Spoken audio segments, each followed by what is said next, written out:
Hello, मी अरुणा. आज मी बनवते बघा मस्त पनीर आणि मटार पनीर बनवते आहे.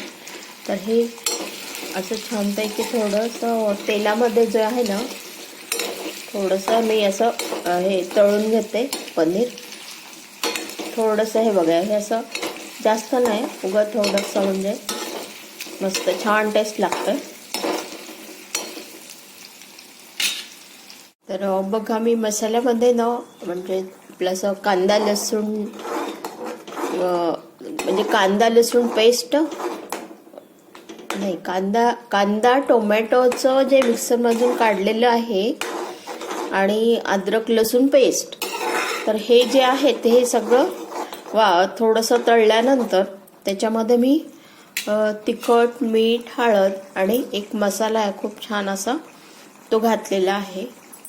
आणि मग हे थोडंसं असं तळलं किंचित असं की मग वरून मी थोडंसं असं तेल घालते बघा. छान मस्त वाटतं एकदम.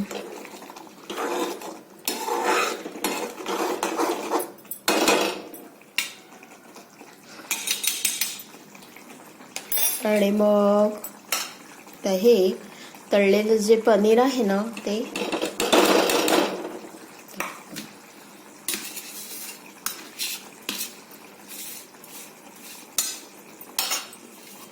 तर हे घालायचं.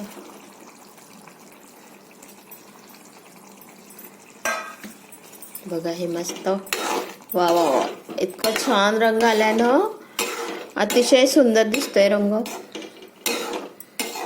काय मस्त. आता ती फ्रोझन मटार आहे ती घालते वरून. तर ही फ्रोझन मटार आहे बघा, ही अशीच घालायची वरून. मस्त एकदम हिरवीगार छान आहे. तर एकदम स्वादिष्ट आणि घरी केलेलं.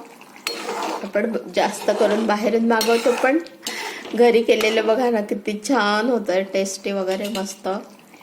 आणि खूप छान असं मटार आणि पनीर तयार आहे बघा. मस्त झालं, एकदम छान. जास्त घट्ट पण नाही आणि जास्त पातळ पण नाही आहे, एकदम मस्त मटार पनीर. आणि वरून आता ही कोथिंबीर स्प्रिंकल करते छानपैकी. वा